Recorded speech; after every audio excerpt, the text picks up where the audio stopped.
Good evening, brothers and sisters, ladies and gentlemen. Welcome to the Monday night edition of The People Show with yours truly, Mark Wallace, your host and facilitator with you every Monday night from 7 o'clock until 9. I want to give a big shout out always to my hometown, Richmond Heights, Florida, the little community where I was born and raised. And so I had a little technical glitch there. All right. But at any rate, welcome to the program. We got a great one lined up for you tonight. We're going to be talking with Dick Simpson, who is a professor emeritus, and he has a new book that is out called Chicago's Modern Mayors, from Harold Washington to Lori Lightfoot. And so we're going to be talking with him in just a few minutes. We're also going to be talking about of course, this upcoming election, and we're going to talk with Dick Simpson about Brandon Johnson, who just completed his first year in office. May 15th marked 1 year in office of his new administration. So we're going to be talking with him in just a few minutes. All right, so we're going to bring Dick Simpson into the studio. Dick, welcome to the program, and thank you for joining us. Thank you, Mark. Glad to be here. All right. So you have been busier than ever in your, I guess, we'll call it quasi-retirement, but you've been busier than ever, I'm sure. So how have you been? Mostly well. Had a few health challenges, but I'm recovering well and staying active, as you suggest. All right. Fantastic. I think it keeps you young so much, so well. All right. Well, listen, Dick Simpson is a professor emeritus at the University of Chicago at Illinois, where he was a professor there. You started there in 1968, I read. Is that correct? 1967. I was there 55 years. Wow. 1967 to 2022 was a professor of political science at the University of Illinois at Chicago. From 2006 until 2012, he served as the head of the university's political science department. He also worked on political campaigns and as a government advisor. He has written an extensive amount of published material on the subject matter. He has also served as the alderman from 1971 to 1979 and ran for Congress against Dan Rostenkowski a couple of times. So before we get into the book, Dick, you served as an alderman. I don't think that we have a history of a lot of people serving as aldermen that were professors of political science. What was your experience as an alderman, the pluses and minuses? Well, there have been a few professor alderman types. Charles Merriam at the turn of the 20th century, who ran for mayor unsuccessfully against Big Bill Thompson. And later in economics, not political science, Paul Douglas, who was a famous Chicago alderman and went on to a distinguished career in the U.S. Senate. But yes, that may be the entire list. David Orr, who was briefly mayor of Chicago and important county clerk, was also a political scientist at Loyola University, who had a distinguished career as alderman and later in county government. And in terms of question about what is it like to be alderman, the alderman has essentially several different kinds of roles. The first that is most obvious is they're part of the legislative branch of government. So we make laws on everything from speed limits to much more serious issues, other small things like which direction one-way streets go, what are the parking regulations. On the other hand, we act as ombudsman. We make sure that garbage gets picked up, the street signs are proper, street lights are installed, traffic lights are installed where they need to be. But perhaps the most important thing we do is to mobilize and represent a particular community. I was alderman from Lakeview, but there are 50 wards in Chicago. We represent about in my day about 55,000, 60,000 people. Today, a little less than 50,000. So we are both a spokesperson, a legislator, and an ombudsman. And those are our most important functions as aldermen, and each has its own demands, each has its own rewards. And did you, when you served as alderman, going in as an alderman, I'm sure you had great expectations and high hopes. How would you characterize your view of serving as an alderman in the city of Chicago towards the end of your tenure as alderman? So I was part of the reform or independent movement in the city of Chicago. We were opposed to the Richard J. Daley machine. And so I saw myself as a leader of opposition in government, and I was that. I became the opposition floor leader for the voices of people who didn't think Mayor Richard Daley was divine, didn't think he was omnipotent, and also his successor, Mike Blandick. I led the opposition during the Blandick administration. So I got to see the battles with two different mayors. And, you know, the short version is we lost nearly every vote. But we laid the groundwork for laters, for instance, for Harold Washington and later reformers like Lori Lightfoot to be able to carry out both reform and progressive policies. You have to remember that Chicago in the 70s was still a pretty segregated place, even worse than it is today.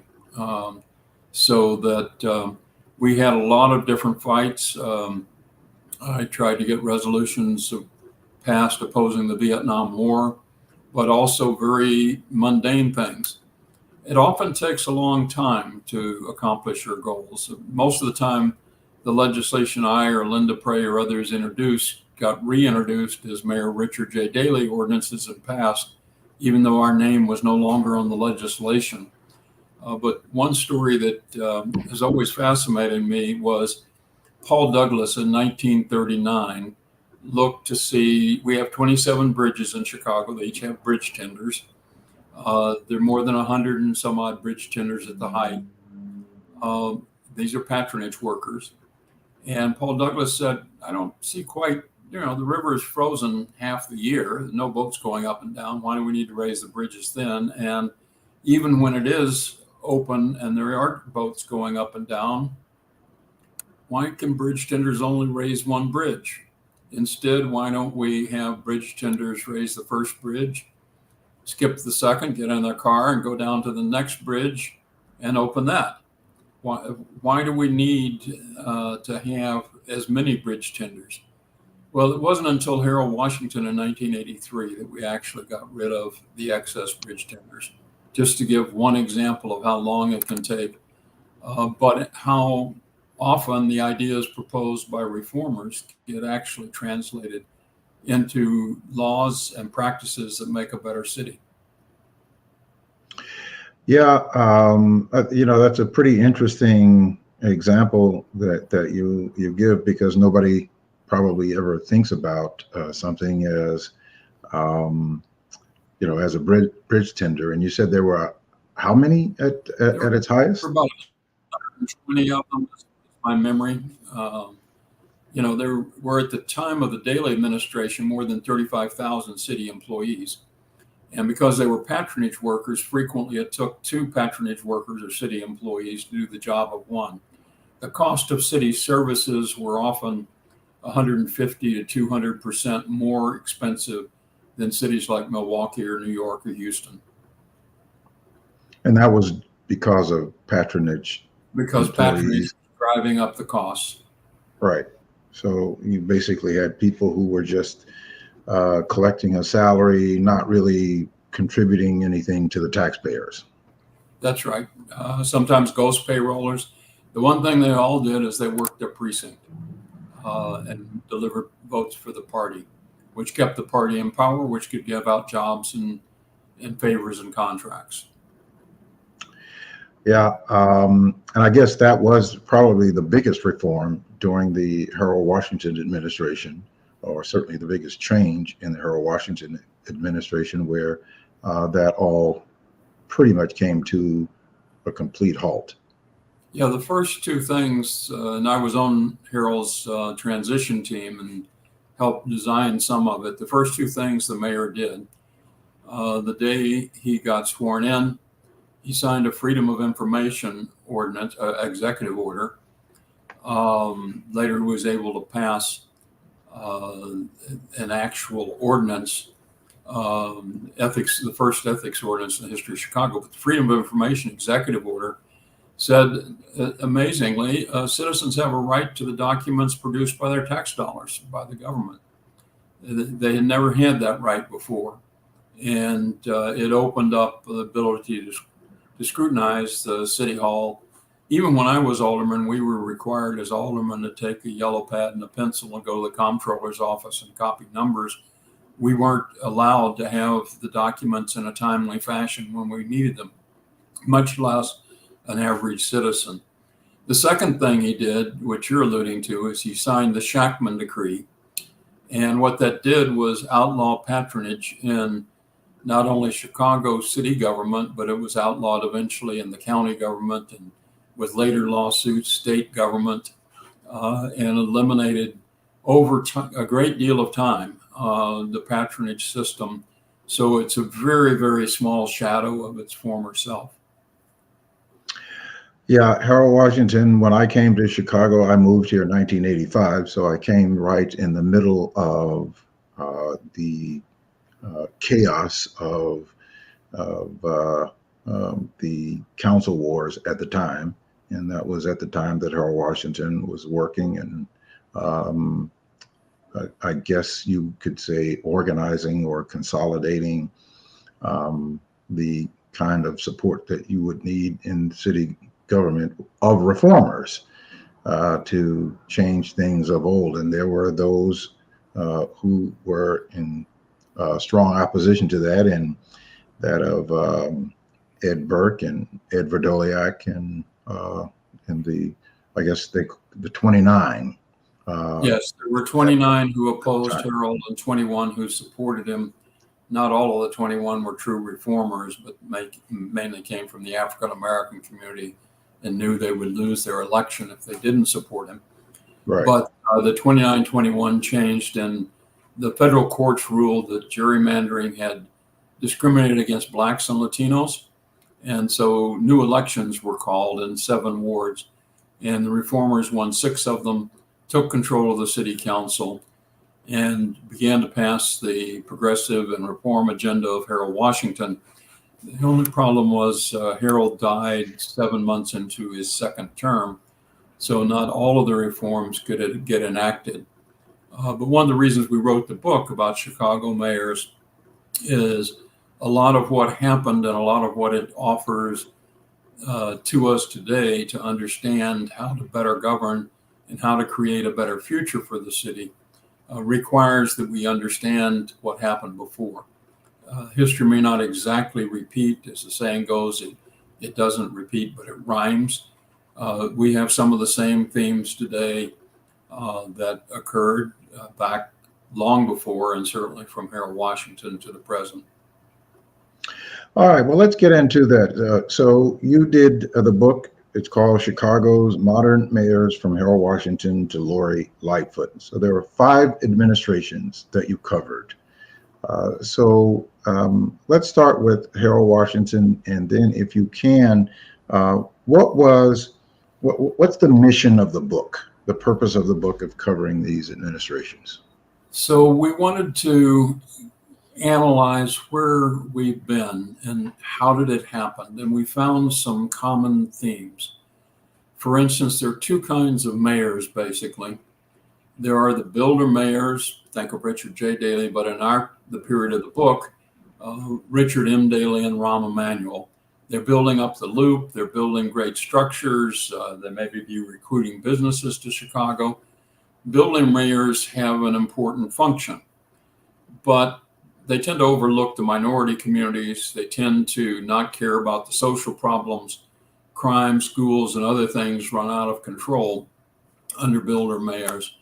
And their alternative is the reform mayor, or progressive reforms, as some people characterize them, because they're both good government kinds of reforms, like the ones I mentioned with Harold Washington in the beginning days of his term, but also social reforms that are needed in the city. And the reform mayors, while they certainly want to build up the city for its economic potential and making the city richer and more money for the city government to operate, they also are very concerned about the segregation of the city, the depression of economic areas, because we really need every part of the city to be well and contribute. That's really the goal. And there are other goals like that. So we wanted to explore, how did each mayor get elected? How did each mayor govern? What was their relationship with the city council? We were talking about council wars under Mayor Washington, but that wasn't the pattern through most of the mayors. We wanted to see what the great crises they faced. Think of Lori Lightfoot and the COVID crisis, or Mayor Brandon Johnson and the current migrant crisis. How did they handle the crises that occurred in their administration? And last of all, to evaluate their legacy. What is it they have bequeathed us as Chicagoans and citizens of the world from their time in office? Well, I think that if you're talking about, you raised the interesting that there were three mayors I would consider that had serious crises coming into office, and that would have been Harold Washington. He had the crisis of facing the opposition who didn't want to see change and who had opposed him and what his view of government was. So that was a real crisis of trying to navigate through all of that. And then, of course, you had Lori Lightfoot, who had to deal with the COVID crisis. And of course, Brandon Johnson, who had to deal with the migrant crisis. So all three of them had some crises that they had to deal with.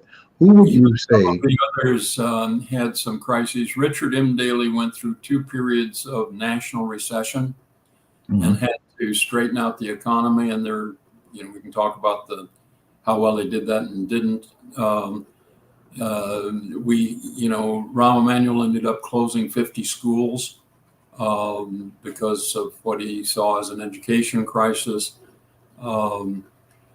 And Harold Washington's successor, Eugene Sawyer, got elected by the white machine alderman putting him in power, but then they uniformly opposed him because he was carrying out Washington's agenda. So he had more divided roll call votes than any mayor in the history of Chicago, and he was only in office 2 years. Wow. And I think most people probably don't know that, or certainly don't pay attention to that, because of the optics of how he became mayor. So that became much more prevalent because most people are not paying attention to the nuances, and they aren't paying attention to the details of what's actually happening from day to day.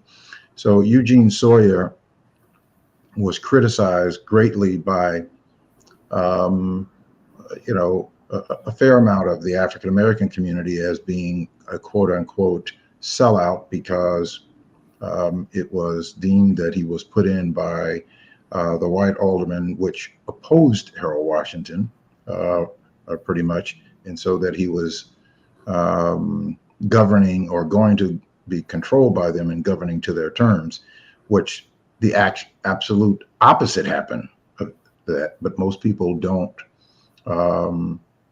really recognize or even understand that. Is that a fair characterization?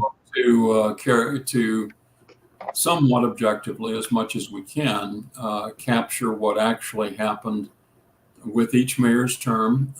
Each mayor had strengths and each had weaknesses, each had triumphs and each had defeats, and try and assess it, particularly allowing us to compare each mayor with the others as to what's happened in modern day times. We don't go back to the there have been many called for mayors in Chicago. Big Bill Thompson is sort of the Donald Trump of the 1920s. He was connected to Al Capone. He was a showman even more than Trump is. So we don't go back that far, but with the 5 mayors we do cover, we try and enlighten people as to our own history and leave it to them to decide what to make of that history and hopefully to inform actions in the future. What did you discover in Harold Washington as you analyzed and researched Harold Washington's 55 months in office, his tenure? What did you, how did you characterize his pluses and his minus and his overall impact on reforming the city government? So while Betty O'Shaughnessy and I edited the book, we had different authors for each chapter. And the authors on Harold Washington, with which we concurred, said that the greatest effect of Harold Washington wasn't the passage of one piece of legislation or one symbolic action. Harold Washington changed the cultural dynamics or the literal political history of Chicago. Yes, he was the first African-American mayor, and that proved that that could happen. He wasn't the first to be elected against the machine. Even Jane Byrne, who said she was a reformer, but wasn't, but that she won her campaign on that basis, had defeated the machine.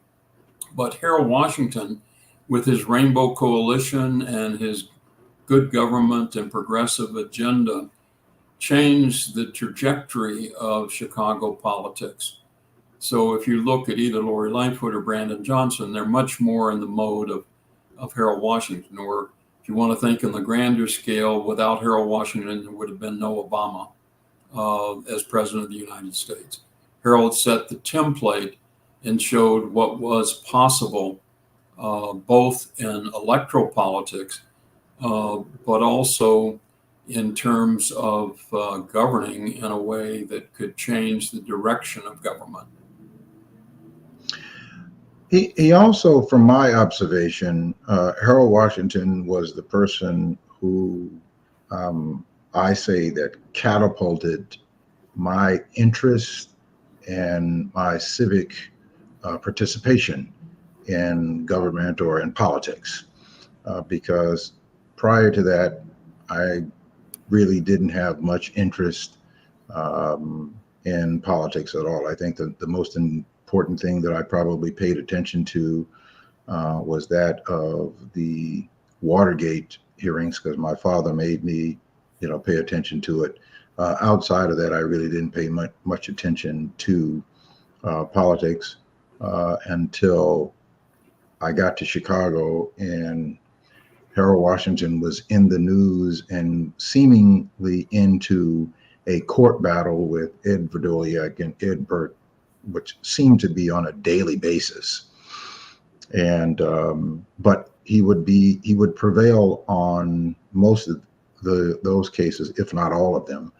And I would watch that, and he absolutely just captured my attention as being a young person. At the time, I was 25 years old, just getting to the city of Chicago, and paying attention to him, and he has been such a staple in my mind about what civic engagement and that participation really meant. So I think that he was transformational on so many levels in government. This was true not only for African Americans. Empowerment was maybe the word that might best characterize his effect. Remember that his cabinet had more Latinos, had more women, had gays serving in his administration, and younger folk of each of those sectors of society, as well as progressive whites, decided that it was worthwhile, that there was something about governing that was worth it, even though it was obviously a fight, as Council Wars was. Yeah, I've never officially met Harold Washington. I think I was in a church once when they brought him through, for his 1987 campaign for his reelection, but I never officially met him. But he was also someone who made you feel as though you had a friend in the office who cared about your situation, even though you've never met him. And I think that was a sentiment that went around to a lot of parts of the city. Yeah, that kind of cultural transformation of how we think about the city, how we think about our role in the city, particularly for minorities, I think was really important because they have been locked out of government. Yeah, there was always one or two token African Americans in the cabinet in the least important departments of government, or one or a couple of women like Jane Byrne in Consumers Hale's Weights and Measures, undoubtedly one of the least significant, although it has had a big impact on lives. It was not a department of power. So that Harold Washington said, yes, we can do this. We can break the shackles of the old pattern and we can make something new, a better Chicago and a better country. All right, so Harold Washington passes away, and then Eugene Sawyer, who is another person who got vilified, I think unfairly, got vilified. And again, I was relatively new in the city, and I kept raising questions as to why are all of these people from the Black community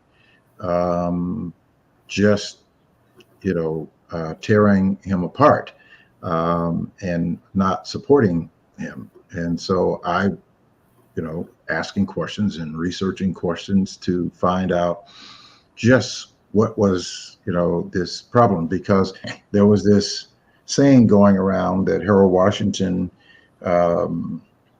some would say that he anointed this person to be his successor, and others would say he never named anybody to be his successor. And I sort of lean to that because, I always heard him say, I'm going to be your mayor for the next 20 years. So I don't think that he was thinking about having a successor. So how does the transition from Harold, or certainly Harold passing, to Eugene Sawyer, how did that impact his ability to govern? So he had a lot to live up to. And he had been a very quiet machine alderman. Some would say machine hack if they were using pejorative terms. He'd gone along with, say, the Richard J. Daley's or whoever was in power. He represented his community, and he made sure his community got well served. But he was not outspoken. He was called Mayor Mumbles. He was quiet. And he got suddenly thrust upon the stage. And he was not even sure that he wanted to stay in the race for mayor in the city council meeting. City council meeting was one of the most raucous in Chicago history. You have to go back to the Civil War to find more raucous city council meetings than the one that elected Gene Sawyer. So Gene Sawyer gets put in by the white machine alderman in coalition with a few African-American machine aldermen. And Sawyer is then stuck. I mean, it's not that Sawyer ran for office like in a regular election. He didn't have his own agenda. He didn't come in with a platform like candidates often do. He'd been very loyal to Harold Washington and really supported Harold when Harold was mayor. And so he picked up most of the key personnel from the Washington administration, kept them in office, and he picked up the agenda.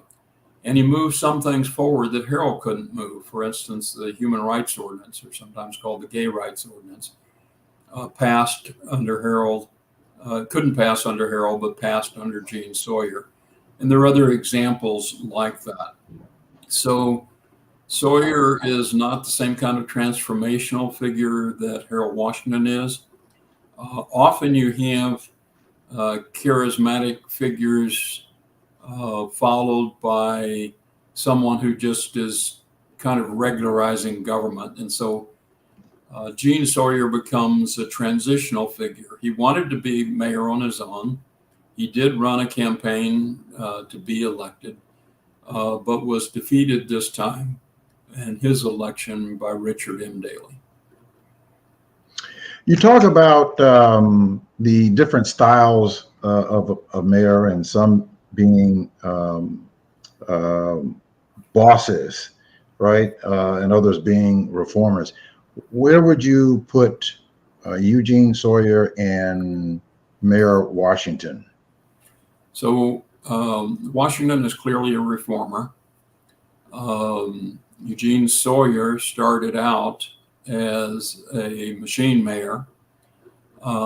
He was a ward boss, but he was in the position of carrying out the progressive and reform agenda of Mayor Washington. And that's what he did. So it's hard to say. I mean, if you look at his aldermanic period, it's quite clear he's just a machine alderman going along with whoever's in power most of the time.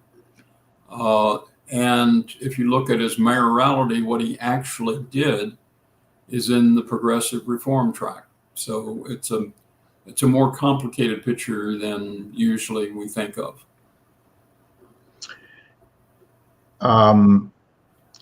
So Eugene Sawyer, would you consider his term? Well, see if you can settle this for us. And I don't know if this is settled in the book, because I have to read the entire book. I have not read the entire book, but I've gone through a great deal of the summary that you have. But what I didn't read is Eugene Sawyer was Harold's floor leader at one time? No. Tim Evans was the closest thing to floor leader. There were other aldermen like David Orr and others that played important roles, but Sawyer was not a floor leader. What Sawyer did, though, was to round up some of the African-American votes on the council and make sure they didn't stray too far from Harold, reminding them that they wouldn't get reelected if they did. But he was not, he was never head of the finance committee, which is usually the position of floor leader, where the position of floor leader is. So no, he was just a go-along alderman. He never headed a major committee. He was not head of finance or zoning. But he was a longtime alderman. He did know how city government worked, which is important in a mayor. So he never served as president pro tem. I'm sorry, no, he didn't. Okay. David Orr did. Okay. And so the word on the street, I'll put it that way, that people would say that they thought, or what was being communicated to some, or maybe understood by others, that Tim Evans, well, Eugene Sawyer is in office, but Tim Evans actually was the person that Harold Washington would have supported. Now, you know, I'm always confused by that, because I don't know how somebody can speak for a person who is, you know, not alive to say who they would have supported. So I kind of dismiss those sort of things unless there's some sort of documentation, or we have something, some evidence of that from that particular person when they were alive. So Tim Evans was the finance committee chairman. So the importance of the finance committee is 80% of the major legislation that goes through the council goes through the finance committee, because, you know, you can't hardly do anything if you don't spend money on it. You don't apply for grants and so on and so forth. So follow the money, you know, is a pretty good phrase for things like understanding the city council. So Tim Evans was given the power of floor leader, and that was an important position. And that was what meant that Harold Washington did trust him to handle moving the government's legislation through the city council. As we go into the chapter, Monroe Anderson, who wrote the chapter, particularly points to a rally at UIC where they converted it into an absolute dogma that Tim Evans was the heir apparent. And that's how they went into the final battle in the council, in which Tim Evans faced off against Eugene Sawyer, but didn't have the votes to win. There's a long story of that about the backroom deals. We go into some of the backroom deals about some of the mayors and not others. And so, of course, that probably started the big divide in the Black community. Certainly, it split particularly the African American community, into somewhat the whole Rainbow Coalition. Essentially, the progressive whites said, "Well, what the hell are we supposed to do? You know, if African Americans can't decide who they want." And the Latino community decided, you know, which had been the progressive part of the Latino community, had backed Harold and made his election possible. They split to the majority of the Latino community went to Richard M. Daley. Richard M. Daley, one of the things we talk about is what's the racial divide in each election of a mayor. So Harold Washington had 90% support from the African American community and some support in the Latino community. Became a majority after the primary, and about 20% in the white community, which were the progressive whites, mostly along the lakefront. Was that in his first run or his second run? The 20% was in his second run. He only got about 10% of the white vote in the first run. Mm-hmm. So that was his coalition. Fast forward to Richard M. Daley, and you have almost the reverse. Richard M. Daley has 80 some odd percent of the white vote, less than 10% of the African American vote, but a strong majority in the Latino community. Normally, you need at least two of the racial blocks because it's 1/3 Black, 1/3 white, 1/3 Latino. You need usually two of the racial blocks to get elected, and that varies which combination, and of course that then affects what kind of policies. There's a distinct difference between the policies of, say, Richard M. Daley and Harold Washington. So, wow. So, in terms of why wouldn't the same aldermen who supported Eugene Sawyer, why were they not ready to support Tim Evans?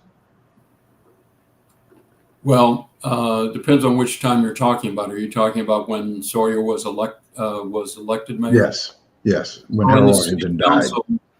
There were the most progressive or reform white aldermen supported Tim Evans. A majority of the African American aldermen supported Tim Evans. But all of the white machine aldermen supported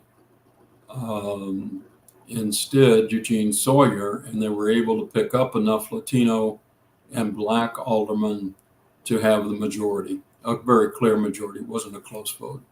Mm-hmm. Got it. And then, okay, so that happens.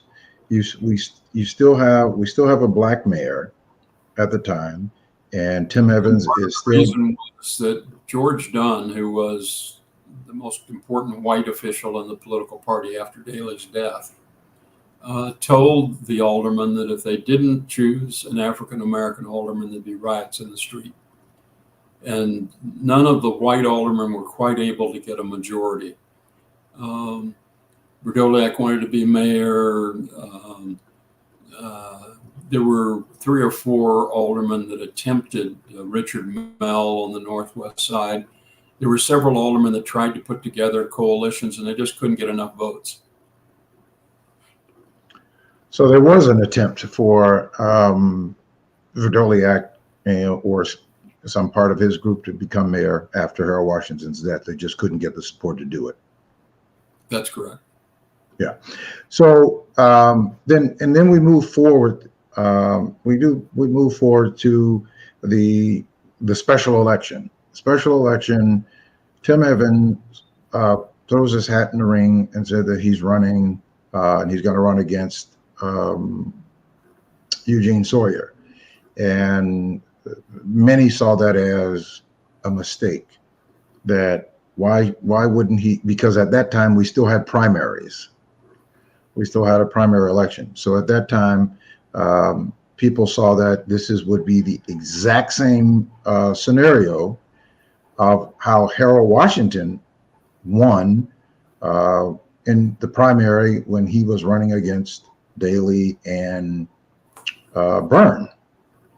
And it turned out to be so. They, in fact, Tim Evans eventually ran on the Harold Washington ticket, and Eugene Sawyer ran in the Democratic primary, but they both lost to Daley because their supporters wouldn't back the other. So Sawyer went first, and the Evans people wouldn't show up to vote for him. Evans went in the next round, and the Sawyer people wouldn't show up to vote for Evans. So the end result is exactly the reverse of what happened with Harold Washington. Yeah. Yeah, and then so we end up with Richie Daley for 22 plus years as mayor. How does the book look at his and characterize his mayoral leadership of the city of Chicago? So let me take the positive parts about Richard M. Daley first. We were still in sort of the council wars era, sort of racial strife in government and in the streets. And to Daley's credit, he calmed the waters. He was able to get the splits in the city council to pretty quickly stop once he became mayor. He got reelected afterwards, so that the sort of bloody council wars of this constant strife, many times along racial lines, stopped in the city council, more or less. Second thing he did was he saw that Chicago was beginning to stall in its economy. And so he undertook to jumpstart the Chicago economy. The most obvious thing, there's some small ones like fences around the parks and the schools and the flowers in the parkway. But then there are the big ones, the building of Soldier Field, many times the reconstruction of the convention center, the finishing of Navy Pier, the building of the museum campus, and finally Millennium Park. So that's an important development. It encourages conventions and tourism. And the last really big thing, and there are many small things, but the biggest thing perhaps is Daley presided over the period when we became a global city. He made alliances. He got his money to run for mayor from members of the global economy, from lawyers who were in the global economy, and from businesses that were in the global economy. Could you define what a global economy is or a global city is for our viewers, so that because not everybody understands what that is? Yeah, it is a little tricky. So, we pretty well understand that there's a global economy these days, that, the car that you buy probably has parts from 2 or 3 nations and is assembled here in the United States by Toyota or whoever. Finances come here. We're one of the largest investment areas for Japanese financiers, and on and on. We're connected integrally with the global economy. One way to think about it is we're a node on the global economy, whereas other places are not. Think Detroit. They still build cars, but they don't do much of else. And they're, have been undergoing severe economic crises for, ever since you moved to Chicago, to take one time period. So as part of the global economy, we become essentially the Midwest capital of the global economy. So even if there's a law firm or a business in Indianapolis and they're trying to do a deal with somebody in Germany, they're probably going through the law firms or the accounting firms or other specialists in Chicago who can make that deal work. In addition, we're a city of immigrants. So we speak every language on the planet. You know, if we want to do a deal in Nigeria, we don't have any trouble finding Nigerians here with ties back in Nigeria to put together economic proposals. It's just a different scale than any of the other Midwest cities, even Milwaukee or Minneapolis or Indianapolis, or much less small places like Bloomington, Indiana, or Bloomington, Illinois. So we play a different role, but the transitioning into that role, making sure that we're part of the global economy, occurred under Richard M. Daley and then was accentuated under Rahm Emanuel. And there's a plus side and a downside to that. The good side is our economy tend to flourish more than many other places. I use Detroit as an example, but I could use many. And that's a good thing. The bad thing is global cities have the largest income gap of any city, because the very rich, the billionaires, get out very well in the global economy, and the people who are the janitors or the paralegals or those sort of people don't get a wage that is barely livable, much less service employees at McDonald's or whatever. So there's a plus side and a downside, but Chicago really needs to be a global city. The original isn't that Richard M. Daley made us a global city, but he helped guide us into becoming a global city. So now, in my research, I looked back and we talked about how we've lost a lot of the labor jobs because of globalization, and had some impact on that. In the 50s, 60s, and 70s, 70% of all Black employment was in labor. When Ronald Reagan came into office, and infused his policies that caused for huge sectors of manufacturing to be outsourced overseas. That impacted a lot of the local manufacturing here in Chicago over time, which hurt a lot of the mom and pop businesses on the south and west sides of Chicago, because those labor jobs were lost. We were at 70% by the time I think it was to 1986, 1987. It was down to 28%, and there has not been in any of the administrations that, from my view, or anything that I could have seen, and maybe there's somewhere in the book that this has been addressed. Or can you speak to why this has not been addressed by any of the administrations? So Harold Washington had a policy called balanced economic development or balanced economic growth. What that meant was, because of mayors like Richard J. Daley before him, that instead of just building up the loop, he also supported manufacturing districts and other things in the neighborhood that would provide jobs.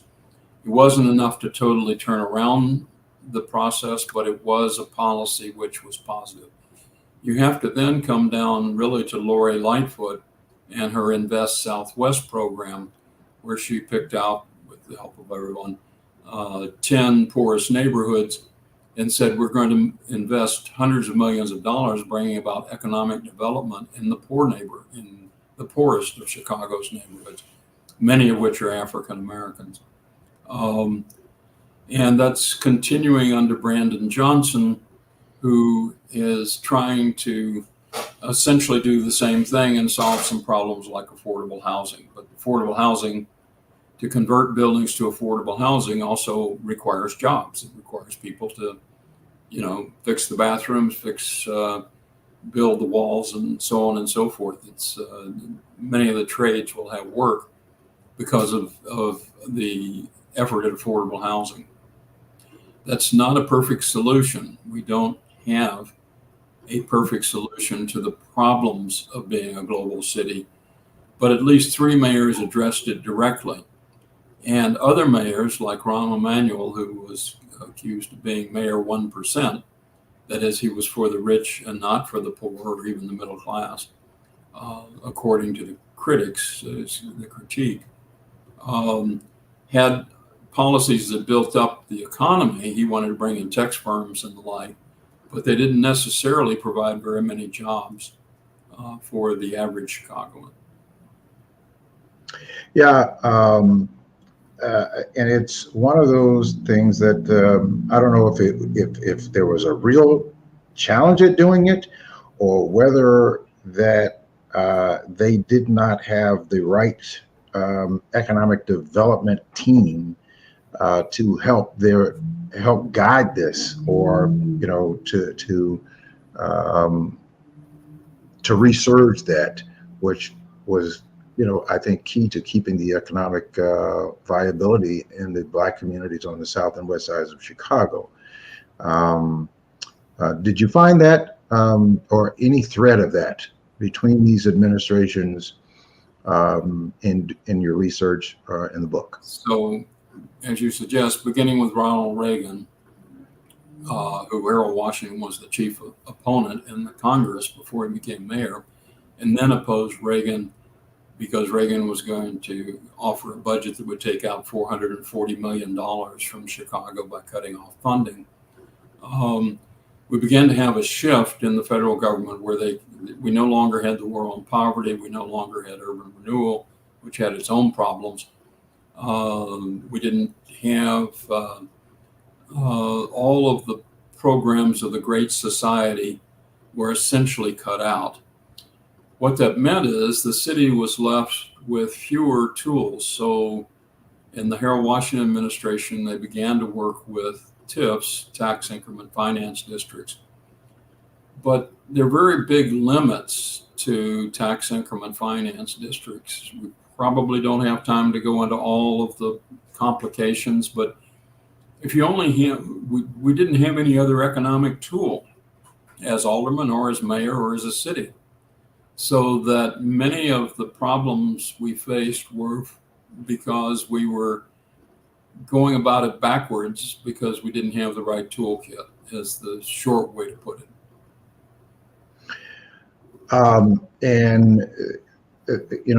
Interesting. This certainly was again where national politics impacts local politics, and certainly the ability to get to solve problems, because as you say, Harold Washington was an opposition to Ronald Reagan. Ronald Reagan becomes president, and because of that opposition,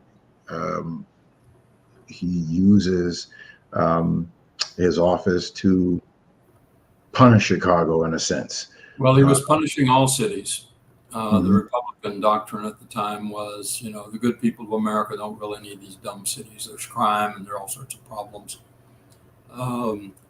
So it wasn't a Chicago specific issue, but it was one which Harold fought from the vantage point of Chicago, and was successful to some extent, in the sense that in the end, Ronald Reagan wasn't able to take out $440 million, but he was able to limit the funds coming to all urban cities, and so were his successors.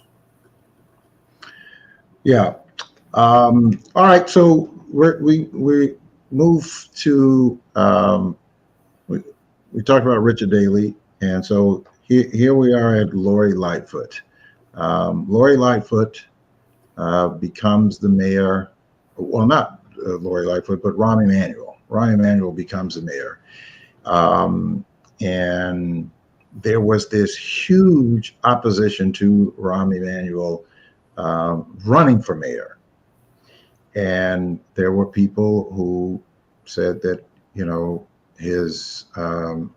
wasn't a resident of the city of Chicago. And of course, and at that time, there were some other people who were running, and African American candidates. But there was this opposition to him by saying he's not a resident of the city of Chicago. And I opposed that because he was working for the President of the United States in Washington, D.C. He might have been receiving his mail in Washington, D.C., but his home was here in Chicago. And so I took a lot of heat because I said that even at that point, I was not supporting, I didn't have a candidate at the time. I wasn't supporting him or any other candidate. I'm simply saying that due process here is that here is a person that the President of the United States called to come and serve in national politics. It doesn't mean that they're no longer a resident of the city of Chicago. Tell us how this impacted, or did this have a lasting impact through his administration? Because it was very contentious of him becoming a candidate. So you're quite right. There was a big fight, but he got on the ballot. One of the things we do in the book is trace how elections are won for mayor.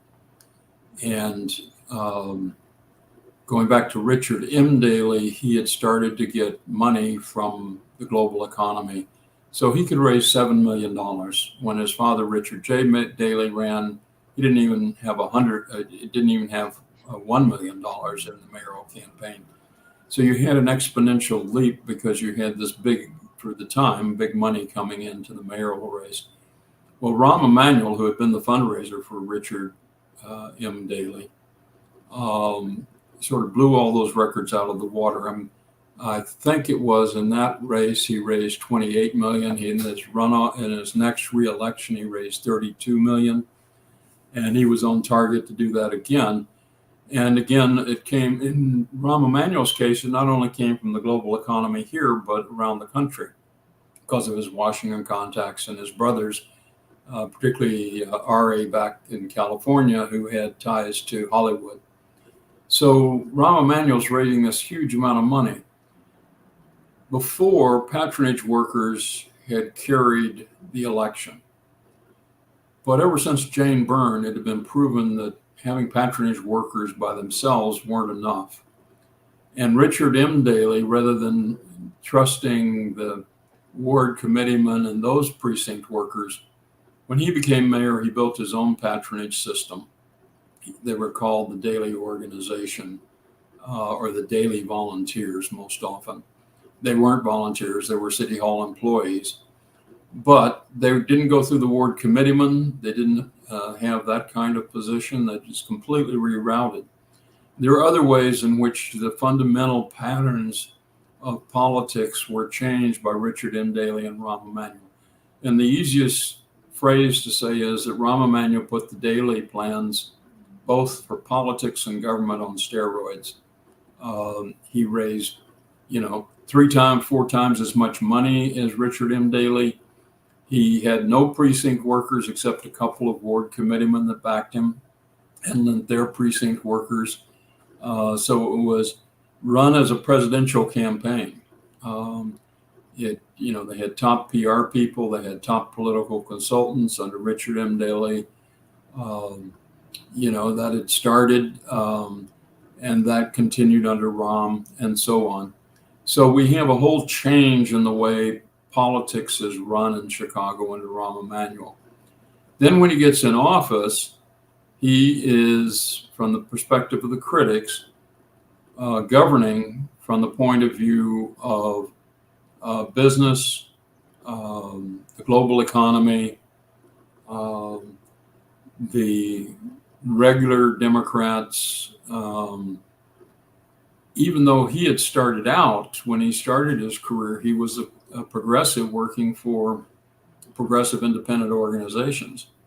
But by the time he becomes mayor, he's much more of a centrist, like Daley was. And then he runs and he gets reelected. We gave him a real push by pushing him on the whole red light camera issue, and we felt we had a little success because he ultimately shut down about 20% of the cameras. And there were some who said that this was a political move because he was not doing as well in the polls. So he had to do something to, I guess, strengthen his position in the polls. But I think that, and he made that decision to shut down 20% of the cameras. But what was it, in your opinion, that he made this announcement that he was not going to run for the third term? I think two things. And this is all very controversial because who knows exactly what's in his mind at any given time when you're dealing with an individual. You were mentioning that the polls were beginning to go down because of both the closing of the schools, the closing of the mental health clinics, and the problem we had that was coming up with Laquan McDonald's murder by the police. That trial was just opening at the time he bowed out. But in addition, he had a pretty good idea of what kind of problems Chicago was going to face. He left a fairly substantial debt, which most mayors do. The revenues were not matching the expenditures, or wouldn't in the future. All of the one-time gimmicks that either Richard M. Daley or he had used to close the gap, under Daley famously like the parking meters and selling off the Skyway, those were all used up. There wasn't any sort of coins in the couch to go find. So it was going to take a tax increase of some sort. So those factors, I think, caused him to think he would lose the election. He was at 30 some odd percent, low 30s, at the time he withdrew. And even though none of his opponents were more than 15%, he figured as he got into the campaign that he had already hit his top level, that he wasn't going to go up to 51%.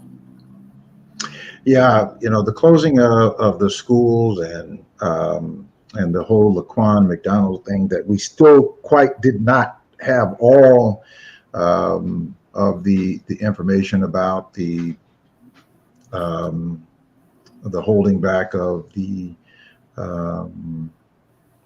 tape and that sort of thing. What do you think that? What was his rationale behind shutting these schools down and then doing it in such opposition of the majority of the Black community? So he and the school board were partly correct. There needed to be a right sizing. We had more school buildings than we had students to fill. So the question was, well, how do we rebalance this? And there might be many answers to that, but he was persuaded by the people over at the Chicago Public Schools and by his advisors that the best way to do it was to close 50 schools. It, of course, then happened to be that they were all in the Black and Latino community. I think there was one exception out of the 50. And that, of course, enraged people who were sending their kids to the local school. They could walk to the school. When the closings of the schools, there was going to be the problem of going across gang boundaries. So they had to then have more crossing guards to try and make that possible as a safety feature. But Rahm was hard-nosed in the sense that he wanted the budget to balance. He didn't think we could afford what we were spending on the schools. We needed to spend those resources better. But that didn't take into account what it was going to do to the people involved. Well, let's, we're running a little bit short on time, but I want to definitely get through the other two. So making the transition from Rahm to Lori Lightfoot, which is a big jump. Lori Lightfoot jumps into the race. What happened that Lori Lightfoot got into this race? What did she see? What kind of pathway did she see, or the weaknesses that she saw in the likes of a Tony Pretwinkle that she thought that she could prevail? Well, when she got in, a lot of those key candidates, Bill Daley, Preckwinkle, Mendoza, were not in the race. So it looked like, there were only a few candidates, and most of them not very viable, who were willing to oppose Emanuel before he dropped out. And so Lori was also concerned from her perch on the police board and the other police and the various positions she had, simply thought that Rahm Emanuel wasn't a good mayor, and they'd had some clashes over some policies. So particularly by May, the year before the election, she had determined to run and had enough support in finances and a good campaign team that she was able to put together a campaign. She still had low poll numbers. When Emanuel dropped out, she had only about 5% support. And then this whole flock of other candidates like Preckwinkle come into the race. And Lori's attitude is, hey, where were you when it really mattered? You weren't willing to face up against Emanuel and articulate a different policy. And I was. You weren't here. And she was able to somewhat duplicate the Harold Washington pattern. She had significant support in the African-American community. She didn't have majority support because there were a lot of African-American candidates in the race. She picked up particularly the gay community and the progressive whites, particularly those that cared about good government reform as well as social issues. And she picked up enough Latino support to fill out the rest. Now, she only won the primary with 17.6% of the vote. Mm-hmm. And Preckwinkle came in with, I think it was 16.5% of the vote. But it was such a shock that Lightfoot won that she had momentum, and Preckwinkle ran a very poor campaign, made a lot of mistakes in the runoff. So Lori Lightfoot won with 74% of the vote, carried all 50 wards. There were some good breaks along the way. The biggest single one, that had the most effect on her winning, is she was running as a progressive and good government reformer, get rid of corruption. And in January, the Ed Burke, last of December, start of January, just before the primary, Ed Burke is raided, and then a few weeks later, there's an indictment. It turns out that both Mendoza had her wedding at Burke's home. Preckwinkle was involved in the scandals that brought Burke down because he was raising money for a county board president race and was forcing businesses involved in this case to give $10,000 each to Tony Preckwinkle. So Lightfoot was able to put together a single set of ads against Preckwinkle, Chico, and Mendoza, and with Ed Burke featured in the same picture of the four, and saying, those are the corrupt politicians we need to get rid of. I will bring in the light, and then the light comes up in the ad, and she makes her pitch for her progressive reform policies. But being able to link all of her major opponents as machine corrupt politicians or related to corrupt politicians was key. And each one had different problems. Like Tony Preckwinkle was head of the Democratic political party, usually called in Chicago parlance the party boss. So it resonated with the voters. And then once she got that momentum, she was able to consolidate every sector of Chicago in the runoff. Yeah, it didn't help Tony Preckwinkle either, that coming out of the controversy of the sugar tax that yeah, that was particularly in the African American community, but also in the others was one of the things which hurt her. She was thinking of a tax and spend kind of liberal, and she was going to tax particularly what poor people do most is eat and have food. All of us like soft drinks, or most of us do, and she was going to put a tax on it. Now, that may have made sense in terms of what government money was needed, but it really angered the public, and she had to backtrack on it. Yeah. Now, Lori Lightfoot, she also had she did not have a solid run, but she had a divided council, and you mentioned this in the book, not quite as divisive as the Harold Washington, during the Harold Washington years, certainly coming in, but she did have somewhat of a divided council. How do you think that she fared through that divided council? Yeah, let me make one point just before that. Is like Harold Washington, the first thing she did when she came in office was sign an executive order outlawing aldermanic privilege and everything but zoning. And she just didn't have the votes to carry out with the zoning at the time.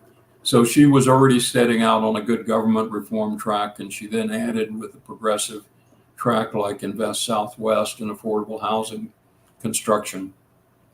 She comes into the city council, and there's always doubt, she have the votes. And it quickly proved she did. She had a majority. The council split into 4 different blocks. Sort of the liberal bloc along the lakefront mostly, the progressive bloc, including the Democratic Socialist, and then a machine bloc still headed by people like Burke, and a conservative bloc, which were really Republicans pretending to be Democrats on the northwest side of Chicago. Most of the time, she could get the combination of the liberal bloc and the progressive bloc to go with her. She didn't lose any votes. She carried them all. So she had much, in comparison to Harold, who couldn't get his appointees through, couldn't get his legislation through for the first 3.5 years. She was in a much better position. But she did have divisions, and the council itself has evolved. It's no longer a rubber stamp. Neither she nor Johnson can count on, 100% loyalty or near it. Both she and Johnson have about 6 or 7 aldermen who vote with her and him 100% of the time. The rest do not. So she has to placate different blocks, but she's able to do it with either the reform agenda or the progressive agenda, and then just the day-to-day operations. No one's going to fight her over, shall we ask the federal government for $100 million? Everybody's going to say, yes, let's get $100 million from the Fed. What do you think was what was the problem with her not being able to cultivate that kind of support, or a stronger support in the city council? What was it about her administration? Well, she was willing to have debate and discussion and some independence on the part of aldermen. She wasn't trying to reduplicate the machine. In addition, the aldermen wanted no part of being controlled by the mayor. They didn't mind being an ally of the mayor and getting some, special services and consideration for their ward, but they weren't going to be controlled like, say, under Richard J. Daley or even under Richard M. or Rahm Emanuel. So things just loosened up. We were also changing as a city. I mean, part of underneath all of the mayor discussion is what has happened in Chicago. We talked about under Richard M. Daley and Rahm Emanuel becoming a global city. under Lori Lightfoot, the old divisions are beginning to split. We don't have the same political building blocks in Chicago we once had. All right. Well, the book is called Chicago's Modern Mayors, from Harold Washington to Lori Lightfoot. Dick, where can they get the book? Almost anywhere you get books. A bookstore can order it for you. You can go online. It's published by the University of Illinois Press, which may be the cheapest way to get it if you're not going through a bookstore. The bookstore will order it from University of Illinois Press. So it is available. So it may not be on the shelf when you go into a bookstore, but any bookstore can get it for you. Okay. All right. Fantastic. And then you are working on another release, right? That's coming? Yeah, it's probably 2 years off. It's called Dreaming Chicago's Future. It talks about the long history of Chicago and some people we know, like Daniel Burnham or Jane Addams, but a lot of people that we don't know. And I start with the Native American folks who were first on the land and what their dreams were and how those changed. I look at how dreams come to be implemented and why they fail. Maybe some dreams we ought to reconsider and take up now. All right, let's talk about Brandon Johnson. Brandon Johnson's in office now, 1 year into his first term. How's he done?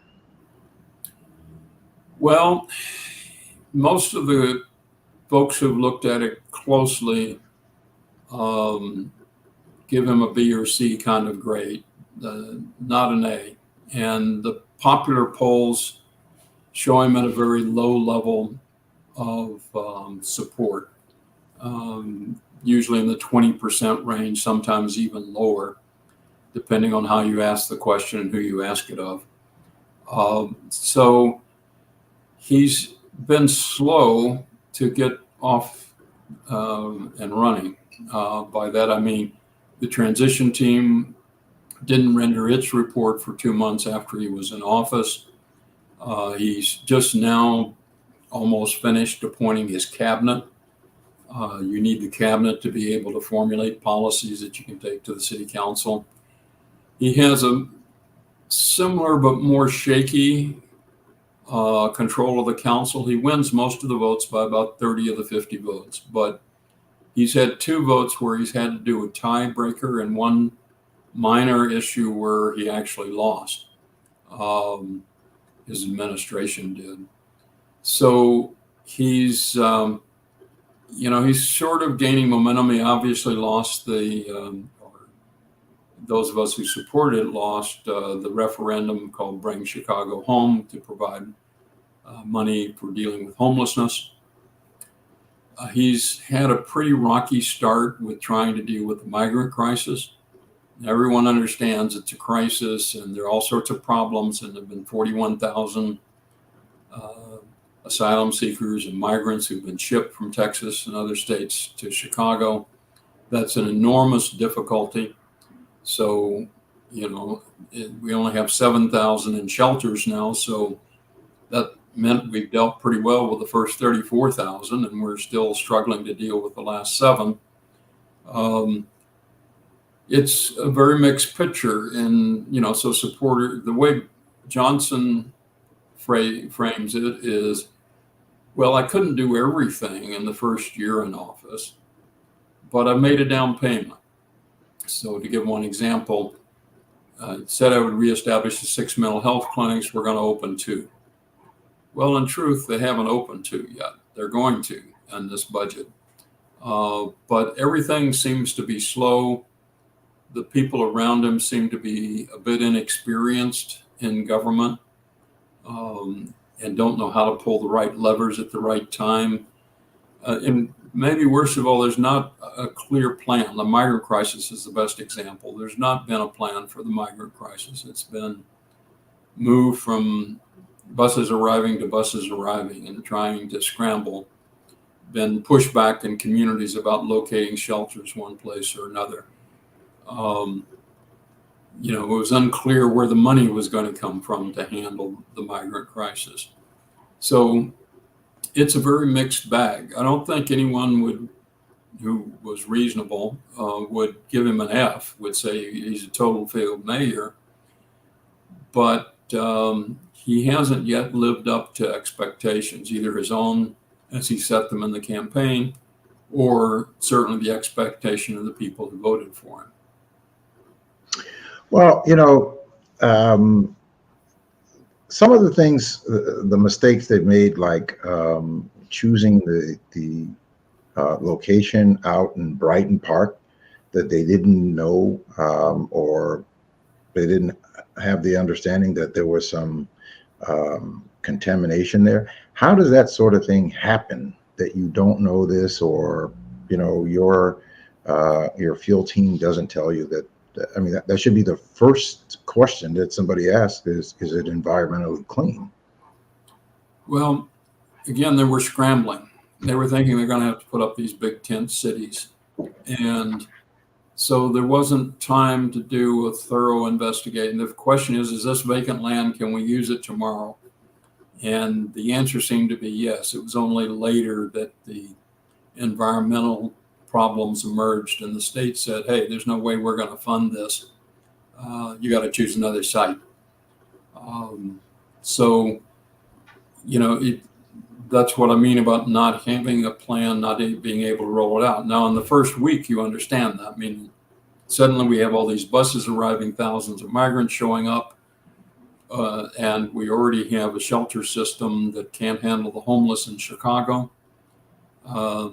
You understand there are going to be some missteps, but they only seem now to beginning to be able to master how to do this. I have yet to see a comprehensive plan, even through the Democratic National Convention, which does bother me. I think we're going to have a flood of migrants coming in, and I wish it were laid out. Also, a number of people say the reason that the Bring Chicago Home referendum failed was voters didn't trust the Johnson administration to use the money wisely, and the Johnson administration didn't tell them.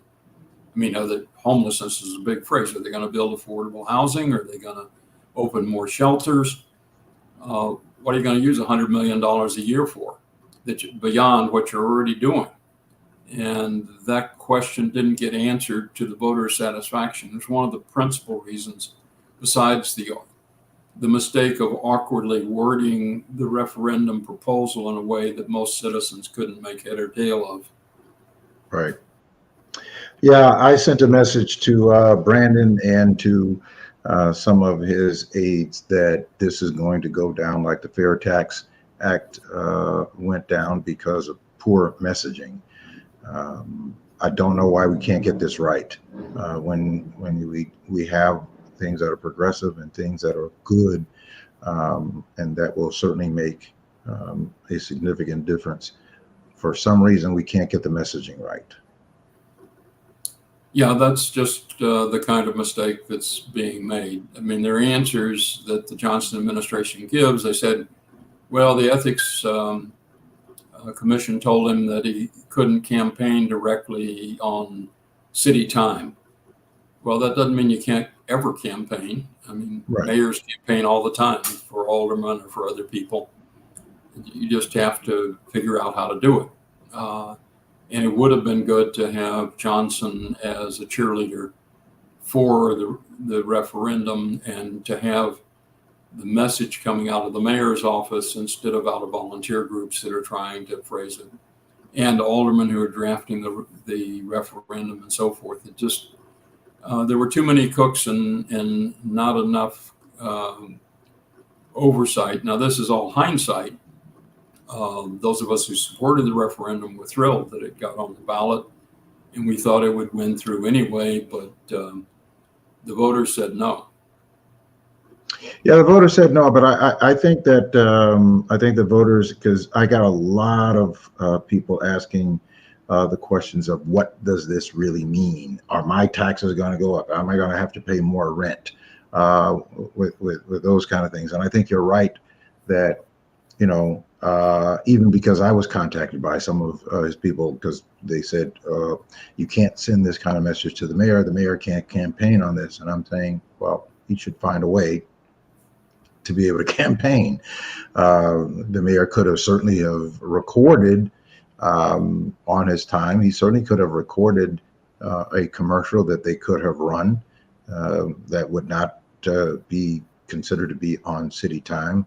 I just think that it was very unfortunate, and it certainly was a blunder. Didn't help his.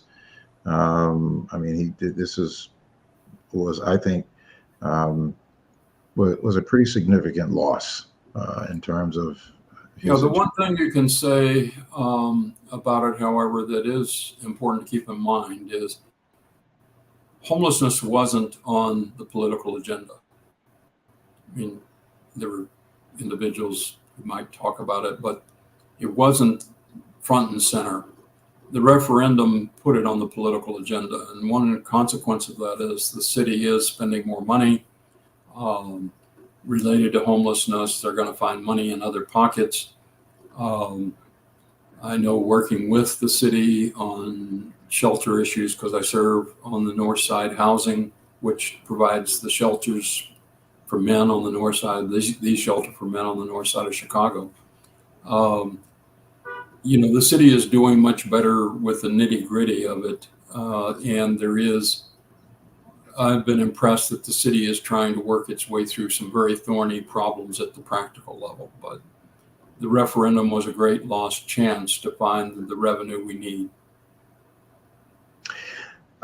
Speaking of revenue, what is it about what the transaction tax, the financial transaction tax on some trade, it's not even on all trade, but on some trades, that will create a significant amount of revenue to help offset some of these fines, fees that government is relying on to balance its budget. But what is it about this that mayors, governors here are so intimidated about? Well, it's very simple. Yes, the transaction tax on stock trades or future trades, either one, would raise money, but it would only raise money because the exchanges are in Chicago. And the exchanges have said, you put this tax on us, no matter how small it is per trade, we're moving out. And because it is now such an electronic trading system, that's a credible threat. So a mayor or governor or whoever has got to take that into account. Do they think it's really true?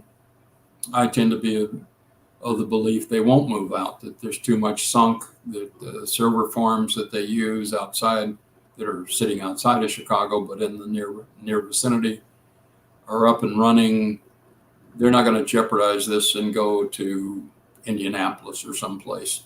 I mean, they don't want to go to New York. They've got the other exchanges in New York, so they don't want to be there, but where else are they going to be? And I think you could craft such a tax, but you have to do it in a way that would be carefully calculated not to drive the exchanges away, because exchanges bring a lot of money. One of the things that makes a global city we didn't get into is transactions, internet transactions and other kinds, bank loans from the major banks. We've lost some of that, by the way, in Chicago. We used to have 4 major banks that were national banks. We now have none. They're all subsidiaries of some other banking, mostly out of New York, but at some other place. So it's a tricky business to have that kind of tax.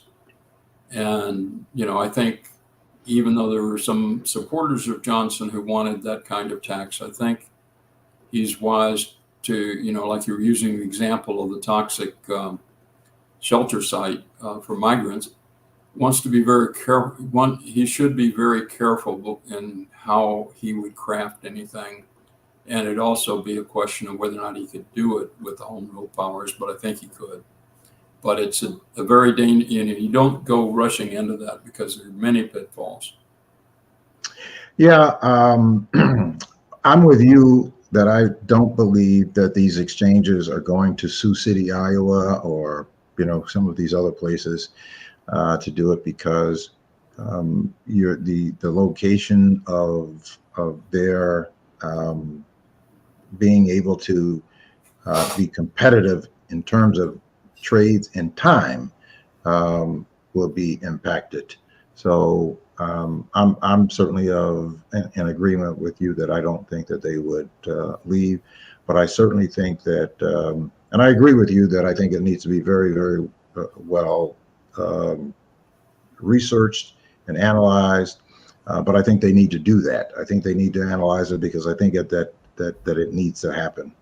I think it is too um, it is too reliant on a certain sect of our society to foot all of the bill, and people who can certainly afford to contribute some to contribute none. And I think that we need to find a pathway to making that happen. Yeah, I think we do have to do that. One issue has been, part of a global economy is based on the service economy, not on the production of goods necessarily. Mm-hmm. And most of the service economy is not taxed, not just trades, but services that you get from your accountant, your lawyer, and so forth, in general aren't taxed. Yeah. So, all right. And in conclusion, so what do you think, Brandon now has gotten through what seemed to be a very tumultuous year. How do you think that he fares out going forth? He should be able to get his footing. He should. And he's made some good cabinet appointments by all accounts.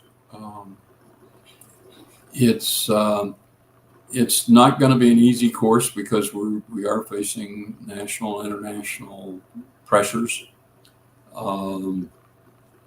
But it's time at this point. You can't really excuse mistakes of the sort that are being made any longer. So I'm hopeful that the mayor will be able to pull together and accomplish the kinds of goals that he said he wanted in the campaign. Yeah, I'm hoping so also. I'm rooting for him as well. And finally, what's your thought on our national election? Well, electing Trump would be a disaster. It would move us towards autocracy. Our founding fathers used the phrase tyranny. It would set our democracy back in a very severe way. Even if Joe Biden is elected, there does need, at the moment, to be a Democratic majority in the House and in the Senate, because the Republicans have essentially brought everything to a halt, and they can't even, the Republicans who are sort of the mainline Republicans, as opposed to the Trump Republicans or MAGA Republicans, just don't seem to have control of the party, and therefore everything gets bollocksed up. The Congress this 2-year session has produced less legislation than any Congress in the last 100 years. That's pretty bad. Pretty bad. I think I saw somewhere, was it 33 bills? It depends on how you count them. There have been some. And some are finally beginning to come through, like Ukraine funding, but also some of the budget bills are beginning to finally move. But just take one example, the Farm Bill hasn't passed. Well, why does an urban person care about the Farm Bill? Because also all of the SNAP and WIC funding is tied up in the Farm Bill. Mm-hmm. Might not seem like that would be where it is, but it is. So not passing fundamental legislation like the Farm Bill is a disaster for the country. It isn't going to bring us to our knees, assuming we can ever pass a Farm Bill, but it's a mark of how badly Congress is governing. Yeah, I certainly think that we have to do all that we can to um, educate people on how dangerous this group of people are in terms of what uh, the Biden-Harris administration has been able to get done in these past 3.5 years is really remarkable. It's really remarkable. Certainly surpasses anything that I would have ever thought that would have come from a Joe Biden administration. Um, I mean, for somebody who has been what you would call a sort of moderate conservative um, Democrat, he looks very liberal, and that he's been able to get some really strong progressive legislation passed that is going to help strengthen the economy. It's going to help strengthen the lives of everyday average Americans for decades to come. But that could all come to a halt if we get into what I call this puritist ideology and allow for a second Trump term. It could just be disastrous. Yeah, I agree, and I have faith that that won't happen. I, like you, am very faithful. I think that the country, we can challenge the government and challenge those people who are in office, but I think that at the end of the day, we're going to say that we need to buy ourselves some more time and to push and to work with the group that we can best get things done, and that would be the Biden-Harris. But we certainly need to strengthen the Democratic positions in Congress, in the Senate, and in the House. I certainly agree with that. Dick Simpson, Professor Emeritus, and certainly on the book on Chicago's modern mayors, from Harold Washington to Lori Lightfoot. Thank you so much for being with me. I always enjoy the opportunity to speak with you and to also hear you on other platforms. You got any other events coming up? No, we've put in some requests to do events like at LitFest with the book, and talk to some historical associations around Chicago. Our big launch was at the Harold Washington Library with the Society of Midland Authors in January. So we're almost, if you think of it as a political campaign, we're almost at the end of the book launch campaign. All right. I think it would be a good thing for them to do over at the DuSable Museum. I mean, you're talking about Harold Washington, Lori Lightfoot, Eugene Sawyer as being a part of that book, and I think that the African American community could learn a whole lot. I'm going to get the book and read it in detail. As I said, I had read through the summary of what is available, but I certainly want to read it in detail. Harold Washington certainly is my political hero, and I think that he certainly transformed the way that government will be run in the city of Chicago for a very long time. Well, thank you very much, Mark. I look forward to talking to you again. All right. Thank you so much for being here. We certainly appreciate it. We'll look for you again. All right, folks. All right. Listen, we are going to continue. We have a few minutes left. What I certainly hope that you all do it, but you should get the book. It is called Chicago's Modern Mayors, from Harold Washington to Lori Lightfoot. Dick Simpson, as I said, served as alderman here in the city of Chicago from 1971 to 1979. He has been at the University of Chicago at Illinois from 1967 to 2022, serving in the political science, and at the University of Illinois at Chicago from 2006 to 2012. He served as the head of the university's political science department. He also worked on political campaigns and as a government advisor, and certainly written extensive amount of published material on the subject matter. In his early life, he was born in 1940 in Houston, Texas. He was an only child. His first name is Dick, rather than Dick being the nickname for Richard, as it commonly is. Simpson's family lived in a middle-class household, and certainly we certainly appreciate him coming on and spending this much time talking to us about the book. Get the book, Modern Mayors, from Harold Washington to Lori Lightfoot. It covers 5 administrations, and there are 3 black mayors in there. Harold Washington, Eugene Sawyer, and Lori Lightfoot. All right, speaking of this, I wanted to talk about the importance of this coming election, and why it is certainly important for us to make sure that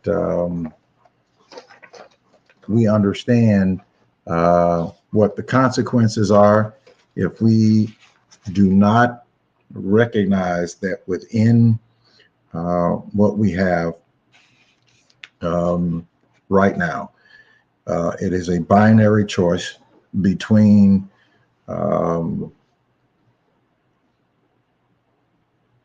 Trump administration, Trump authoritarianism, and of course Joe Biden and the Harris administration, which they have gotten some great legislation passed. We're at record low unemployment in the black community. We're at record job creation. The economy is strengthening and getting better every day. And if we keep going in the direction that we're going to see an even stronger economy in the years to come. While we have the momentum, we certainly cannot take this puritist ideology. Now, if you think and you're frustrated or you have some disappointments, we all have disappointments. We all have some disagreements with the way that things may be happening. Some of us are very frustrated about how things are happening over in Gaza and what Benjamin Netanyahu is doing over there. But I tell you, Benjamin Netanyahu is doing exactly what Donald Trump would do, and why Donald Trump is trying to upturn what we're going in the direction that we're going, to stay out of jail. Benjamin Netanyahu over in Israel is under indictment, certainly under real investigation, and could very well go to jail if he is outside of the presidency or prime minister over there in Israel. And some of what he is doing, I think a great deal of what he is doing, is being provoked by that. And the carnage that he is inflicting on the Palestinian people in and of itself is criminal. And the kind of carnage that a Donald Trump administration would inflict on the United States would be just disastrous. The progress that is being made on behalf of poor people, and certainly on behalf of working people, and the kinds of advancements that we will be able to do, and to get more people into into the workforce, earning really strong salaries in manufacturing, and opening up contracts where that more black businesses can certainly have the opportunity to do business with the government, where they have unbundled contracts where not only major companies can participate into that. The Biden-Harris administration has unbundled the government contract where more small businesses can have the opportunity to participate and to be involved with that, and on and on and on and on and on. So we certainly have to make sure. We certainly have to make sure that we do what is necessary for us to do that. Rosie,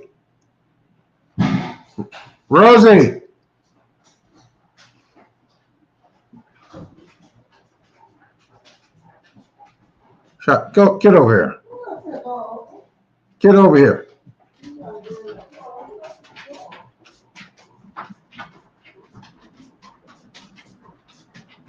Sorry about that.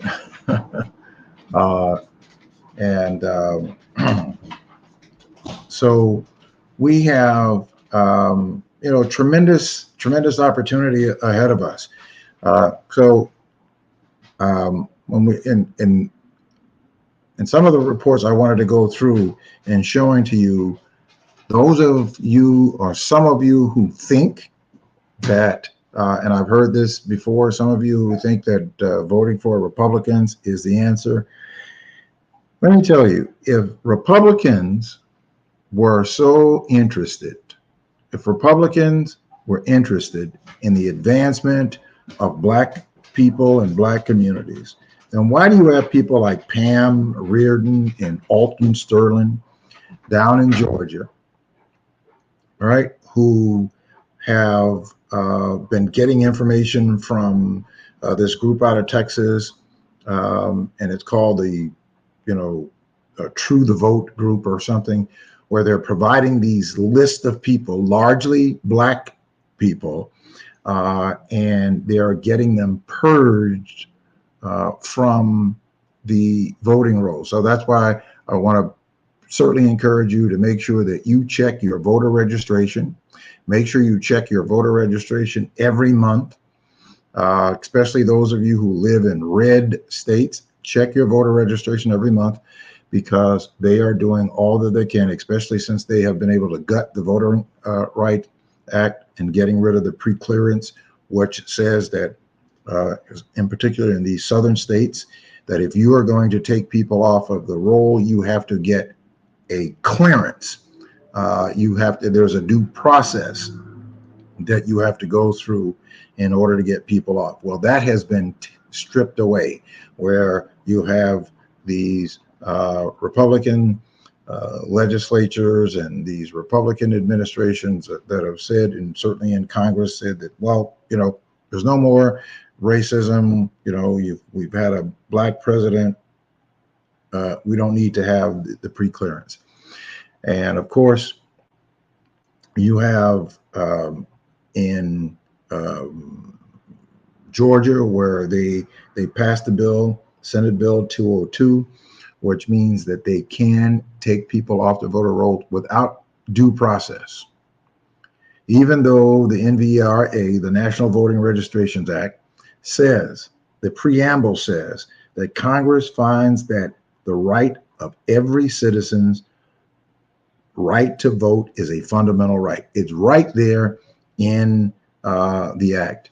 But you've had a case where, I believe it was in 2018, that even Samuel Alito, that suggested that they could strip all of these people off of the voting polls, and thousands of people were purged off of the voting rights aid.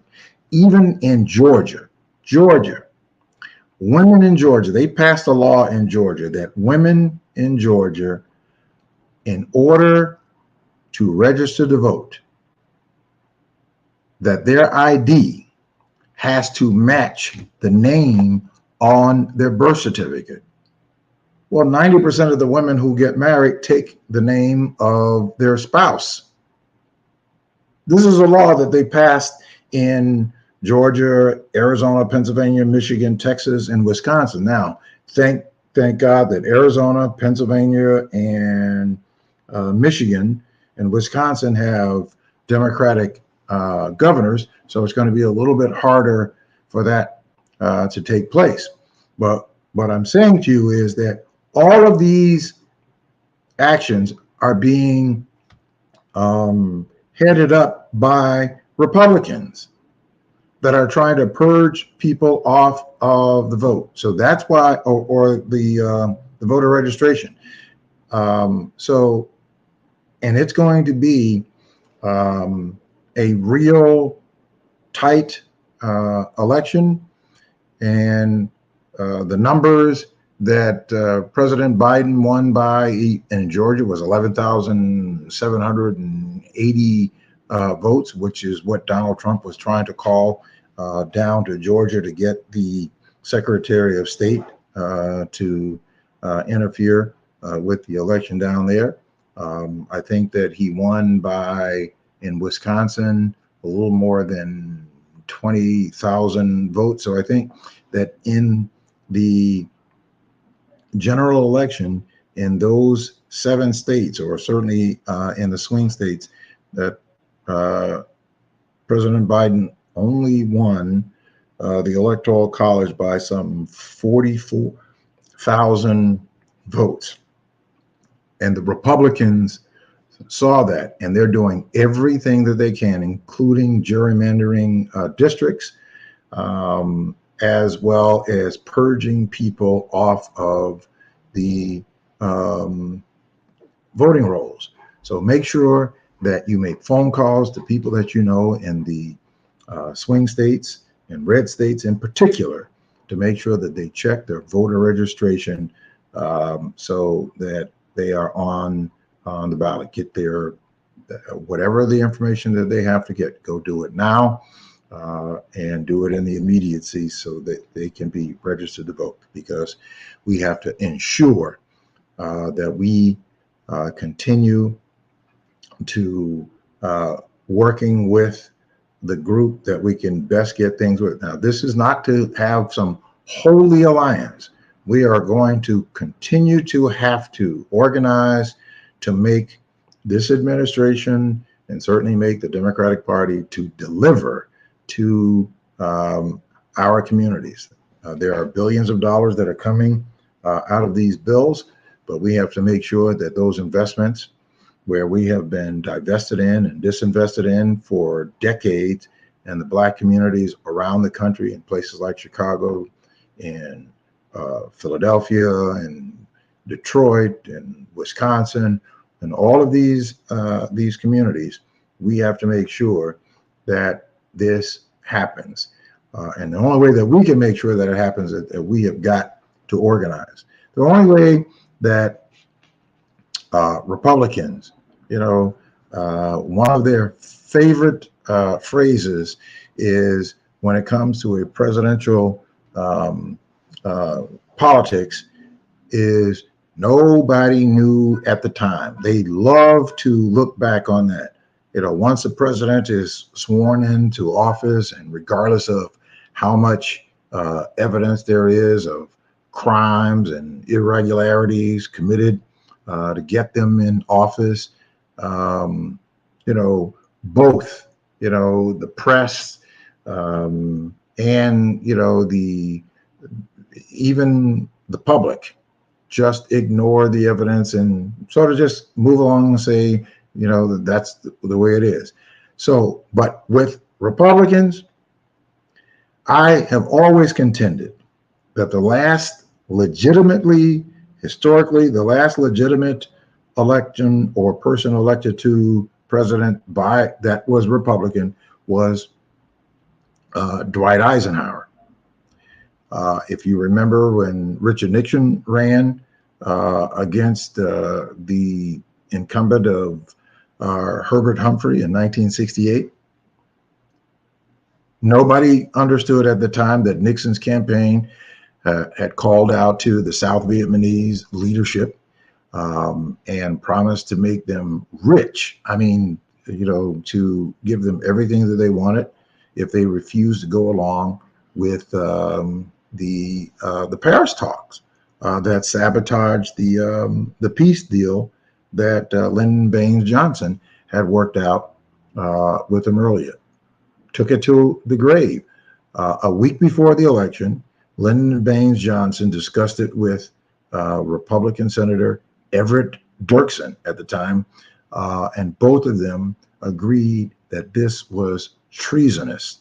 So Richard Nixon committed treason before he even got into office. But, nonetheless, both men took that story to their graves. We didn't learn about the Nixon treachery until the Lyndon Baines Johnson Library was finally admitted, and on and on and on. Ronald Reagan ran against Jimmy Carter, and Ronald Reagan cut the deal with the mullahs of Iran to hold the hostages, making Carter, appear completely weak, and that cost the election for Carter. So, and we can go on and on and on and on and on about examples. So, what we have to do is, and I'm going to go through some of this stuff later on in greater details, because I think that is important for us to understand how it is that these people just don't mean any good, period. Right? So, and these are not the people that care anything about Black people. They certainly don't care anything about poor whites. And they certainly don't care anything about Hispanic people. There's no sense of being confused about any of this. We got to be on the right side of the issue for our interest.